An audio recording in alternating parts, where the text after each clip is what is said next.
Weekly update for Friday, September 8th. And it's going to be a real easy one for me this week because it's a letter from Kylie C. in Washington State. And Kylie did a cartoon right on her letter. This is presumably Kylie touching Cerebus and Cerebus saying, "You want to lose that finger?" So nice to be the creator of a comics character who makes friends wherever he goes. Dear Mr. Sim, I'm a young writer working on getting into the comic industry, and I'm having particular trouble in the scripting department. As in, it's a mind-numbingly boring task that I realize needs to be done for any story of mine to come to fruition. I hear there are hundreds of scripting styles to work with. So my question to you is this: in all your years of working with Cerebus, how did you approach the scripting process?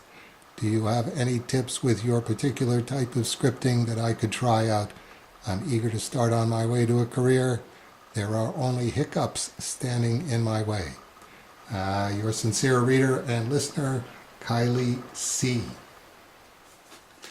Yeah, what I wrote back was, "Hi Kylie, one of my favorite stories about scripting was Gus Funnell, when he was being edited by Al Hewetson, and they were talking about whatever series it was that Gus was writing for Skyworld at the time." This was when Gus Funnell was a rookie writer. 5 to 8 page horror comic episode, whatever it was. And they were bandying ideas back and forth in dialogue and different approaches. And they came to a natural break and Gus said, "Okay, so that's the next installment?"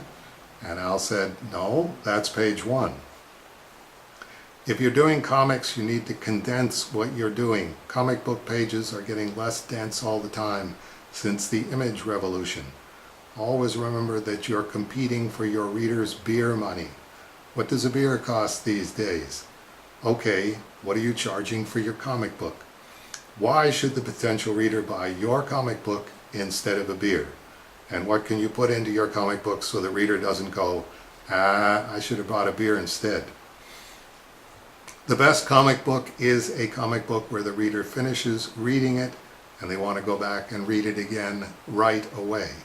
Not for the surprises and the twists and turns in the story, which, if you ask me, which you did, always need to be there. Every panel should give the reader new information that makes the reader go, "Huh, that was unexpected." They should always be asking themselves, where is the writer going with this?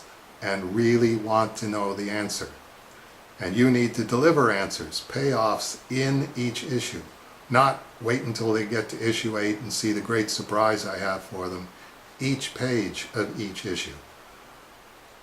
But because they want to see how you did it. They want to re-experience it now that they have all the answers, and that requires being brutally honest with yourself as you're writing. When I was learning, I would thumbnail a story, do the whole page on 5.5 by 8.5 paper, 8.5 by 11 just cut in half. A good disciplinary tool is to have that master thumbnail page and then do little cutout panels that you write on smaller scraps of paper and then tape into place. But only when you're sure that this is the absolute best next panel. Is there a way to get more information into the panel? Is there a way to phrase the word balloon or caption so it makes the reader go, "Whoa," or "What?" instead of "Yeah, so." I can't believe I just read that. How many times can you do that to the reader in 20 pages? Like a roller coaster. Keep every part of your story unexpected. Phrase things better. What's the best way to phrase this so that it's funnier or more dramatic or whatever it needs to be? How entertaining can you make page 1?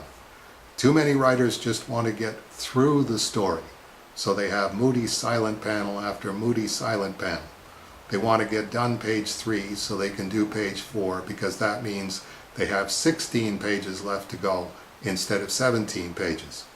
You can't treat comics writing like a dead-end job where you're just watching the clock so you can see when you can go home. You are home. This is your comic book. Each page that you don't make the most absolutely interesting you can make it is a page where you failed. You failed your reader, you failed the store that's carrying your book, and you failed yourself. Don't overwrite your story. A really good caption with the best 15 possible words in it is better than an overwritten caption with 50 words in it. What do you consider the best comic book ever written? That's what you have to do better than. Not, well, this is better than a lot of the crap that's out there.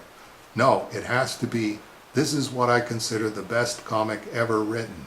And then asking yourself, okay, why do I consider this the best comic ever written? Why is this comic better than all other comics? What did that writer do? And what can I learn from this writer? Why do I like this story that writer wrote better than that story that that writer wrote? Whatever is in the work you consider best is what you need to put in your work. This is what makes a great comic book, and I want to write a great comic book. Okay, as I said to Kylie, good luck. And that'll do it for the weekly update for this week. Hope we'll see a bunch of you for the weekly update for September 15th.